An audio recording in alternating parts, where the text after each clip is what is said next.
Thank you. Last night, Donald Trump delivered one of the most divisive speeches made by a president in American history.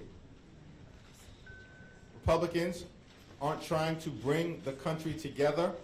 They are tearing us apart. Republicans aren't trying to move America forward.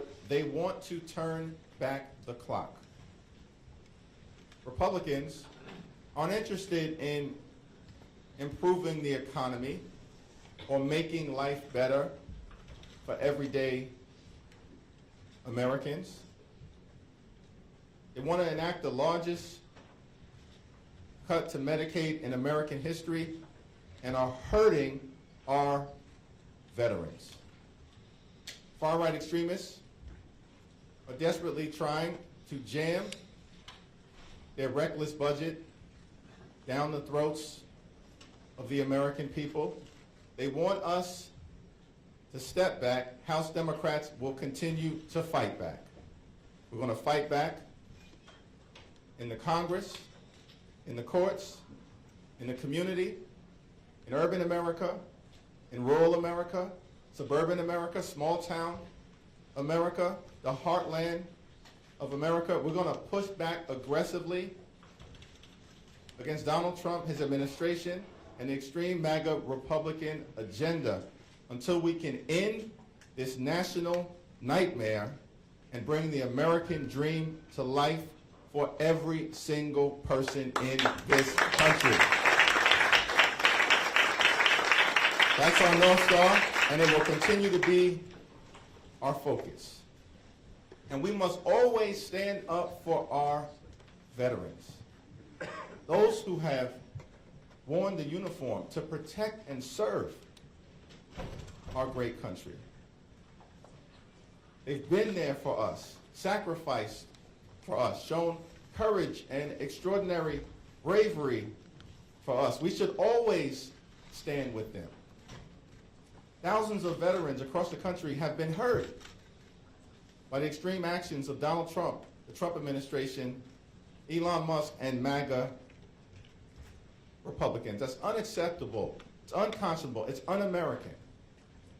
And there are several veterans here today to tell their stories to the American people about what is happening and the fact that veterans all across this great country are being harmed. Our promise to veterans in this country is that we will always stand with you, we will love and cherish you, and we will fight to make sure that every single veteran in this country is treated with the dignity and respect that you deserve.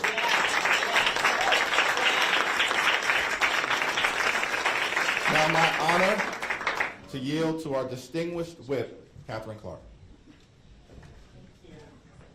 Thank you, Leader. We heard a lot of things in the 100-minute presidential address last night. Not one thing about helping veterans. 100 minutes, not one thing about helping our veterans. Instead, we heard the double down on the same corrupt agenda. Help the rich get richer. And to pay for tax cuts for the richest man on earth, the GOP is throwing our veterans under the bus, raising their prices, cutting their health care, destroying their livelihoods. 6 weeks into this administration, they have fired 6,000 veterans without cause. They're getting ready to fire 83,000 VA employees. They're cutting SNAP benefits that feed more than 1 million veterans. The Medicaid coverage is being cut that covers 3 million military families, and Social Security checks that support nearly 8 million veterans. They're selling out our veterans to enrich billionaires, and they're insulting them as they do it.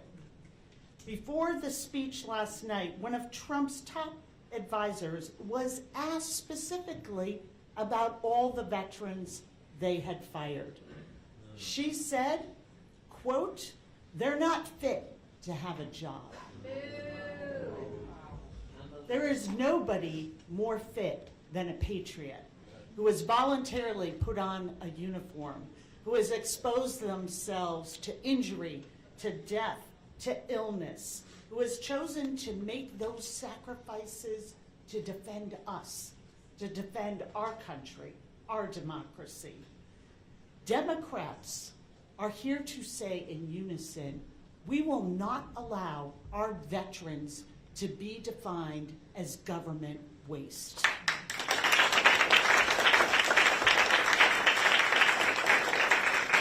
And we are privileged to be joined by three heroes who have served our country in uniform. Three patriots who are watching the Republican Party and the President of the United States turn their backs on them. First, we will hear from Chris Wicker, a proud Air Force veteran and a small business owner who was senselessly fired from the SBA. Chris? Here's Chris. There he is. Chris, thank you for joining us. Thank you, ma'am. Hello, everyone. My name is Chris Wicker. I am an Air Force veteran, a former small business owner. I am from Minnesota, a constituent of Congresswoman Ilhan Omar. And in July of 2024, I landed the job of a lifetime for me. I was the Deputy Director for the Minnesota District Office of the U.S. Small Business Administration.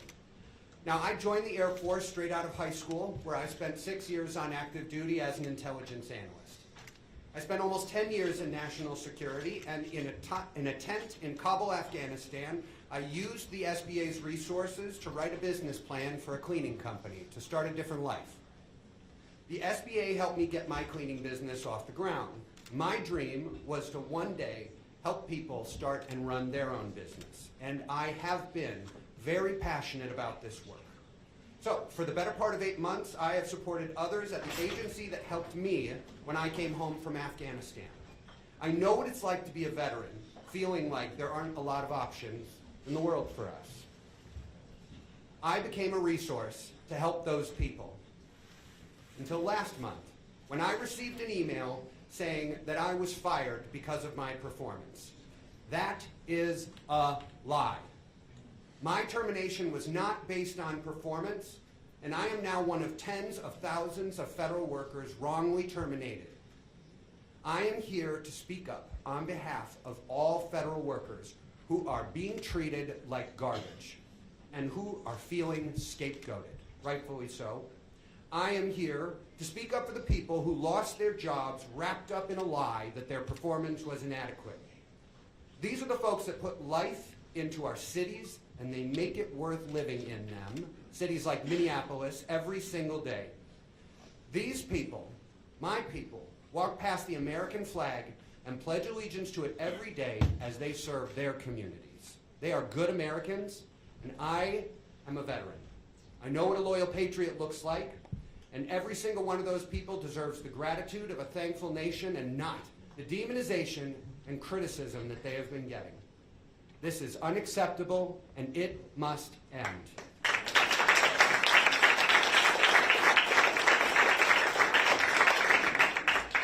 I thank the members, seriously. I thank the members, especially Congresswoman Omar. Thank you. All of the advocates who have gathered here today and to help me push back. We will not stop elevating the stories of those who have been impacted. Thank you.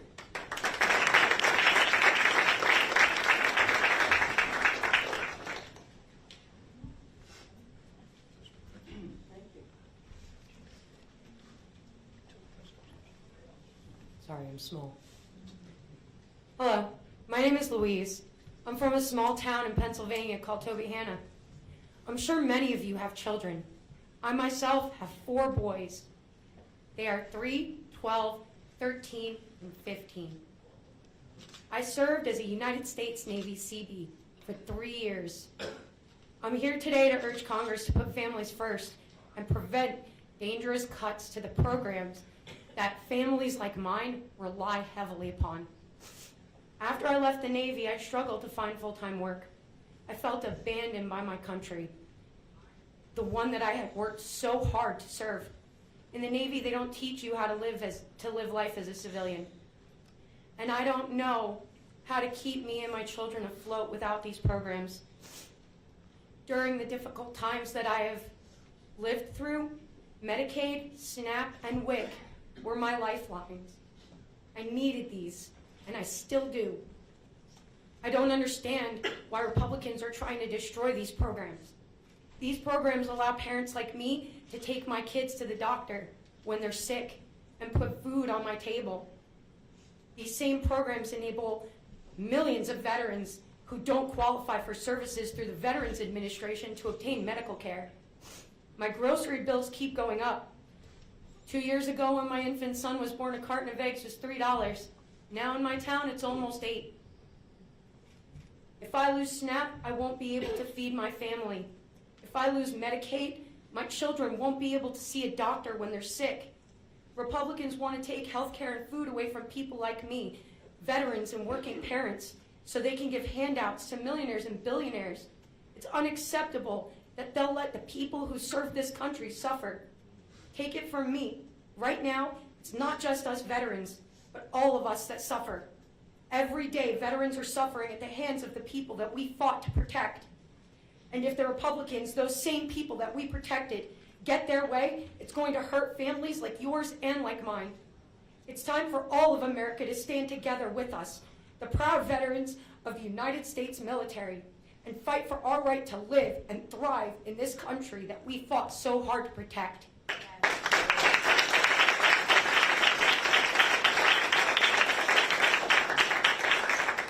With that in mind, I'd like to introduce my fellow brother-in-arms, Eric Rodriguez. Thank you.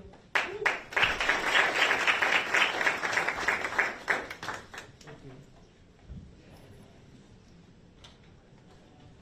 little emotional for me. So, I'm Eric Rodriguez. I'm a disabled Iraq war veteran.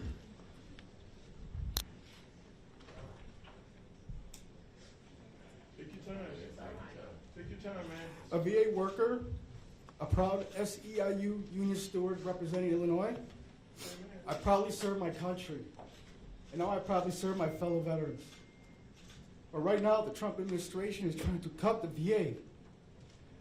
Frontline workers and let billionaires steal our health care. Veterans, we are under attack. Last week, 1,400 workers got fired illegally. 22 of them were my colleagues at Hines VA Hospital. Some of them didn't even get a real notice. All they got was this, an email with X's where the date should be and no name.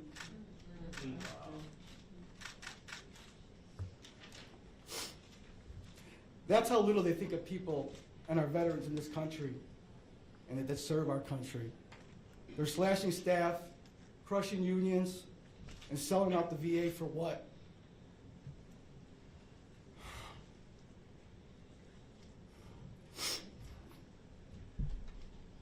So billionaires can make more money while veterans sit on a wait list. Worse, they'll get no treatment. Our president was asleep while Musk was at the wheel. Do you know what happens to a serviceman when they fall asleep when they're on duty? Veterans don't trust him. He's not one of us. We're not about to sit back and take the SEIU. We're fighting back. We're organizing and we're taking action. We're not going to back down. On the south side of Chicago, we stand on business. It's time for you to do the same. We've done our duty. Now we're asking the administration and Republicans to do theirs. We serve this country. We know how to take it. Take the fight to them, and we know how to win. Thank you.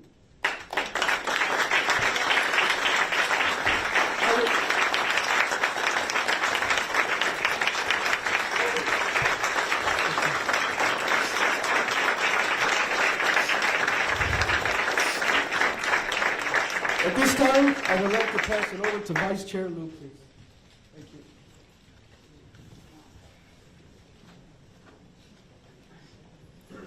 Good afternoon. Thank you to Leader Jeffries for his leadership. I want to recognize some of the members on this stage. We're joined today by the ranking member of our Veterans Committee, Mark Takano, as well as Democrats who are veterans, Bobby Scott, Salud Carvajal. Salud Carvajal. He's a Marine, so I have to do it twice. And Mike Thompson. All right. So last night, Donald Trump lied to you. He promised a golden age, and the facts show we're entering a Trump slump. Inflation has increased, consumer sentiment is down. The Federal Reserve Bank of Atlanta has now projected that our economy is going to contract. It's literally going to get smaller this quarter. And the chaotic actions of the Trump administration, enabled by House Republicans, are not harming our country, they're also harming our veterans. 1 in 4 federal employees are veterans. So when the Trump administration indiscriminately, in many cases brazenly, illegally fires federal employees, that has a disproportionate effect on our nation's veterans. No wonder, as Whip Clark mentioned, nowhere did Donald Trump mention veterans issues last night. House Republicans are also harming our nation's veterans. The radical budget that they just passed with $880 billion of cuts to Medicaid harms our veterans because 1 in 10 of our veterans get coverage through Medicaid. And I want to thank today our veterans, Chris, Louise, and Eric, for sharing their powerful stories. And I'm going to conclude on this story. I met Eileen, a veteran, yesterday. She served in the U.S. Air Force. She then went to work at FEMA in Alabama, the same state where I started my active duty training in the Air Force. She was one of the first volunteers to go to Hurricane Helene. She has 2 kids, ages 4 and 10. And on President's Day, she got an email similar to what Eric got that said she was fired. No notice, no severance pay. She couldn't even go back to her office. A few days later, she had to walk into the middle of a field in the snow and her supervisor to come out and give her office items in a box. That is not how we should treat our nation's veterans. It's not how we should treat our federal employees, and it's not how we should treat any American. The actions of the Trump administration are shameful, immoral, and they are completely hurtful to veterans. That's why, under leadership of Hakeem Jeffries and all the Democratic members here in this room, we are fighting back and we will prevail. It's now my honor to introduce our amazing caucus chair, Pete Aguilar. I want to thank Ted Lieu, Vice Chair of the Democratic Caucus, for his service to the country wearing a uniform or here in the halls of Congress. House Democrats are focused on the American people who are being harmed by this Republican budget, which slashes Medicaid to help pay for tax cuts for billionaires that hurts the VA healthcare system. An Air Force veteran who continued his life in public service as a deputy director of the SBA gets caught up in the chaos and the dysfunction of Elon Musk's crusade to line his pockets with even more taxpayer dollars. Thank you so much, Chris, for sharing your story. A Navy veteran and mother of 4 who relies on SNAP and Medicaid to put food on her table and to keep her children healthy, who Republican Rob Bresnahan of Pennsylvania's 8th Congressional District betrayed by voting to take away her health care. Thank you, Louise. And to Eric, an Army veteran and a frontline worker at the VA hospital, we want to tell you, we will not get distracted by the lies that you heard last night. We are going to keep the focus on where it deserves and to focus on what the president does, not what he says. These stories are happening all over the country, and sadly, it's only going to get worse. It didn't have to be this way, but Trump and House Republicans refuse to prioritize the needs of everyday Americans. The American people were told that this version of the president would be different. We were told that this version of the president would bring down prices on day one. Instead, prices are going up. The economy is in a free fall, and Trump's reckless tariffs are going to make it worse. Their only focus is on passing massive tax giveaways for corporations and billionaires. We were told that this version of President Trump could be trusted to lead our country at a perilous time in our history. We were lied to, and we will hold accountable the people who perpetrated this lie on our constituents and the American people. Thank you so much for being here.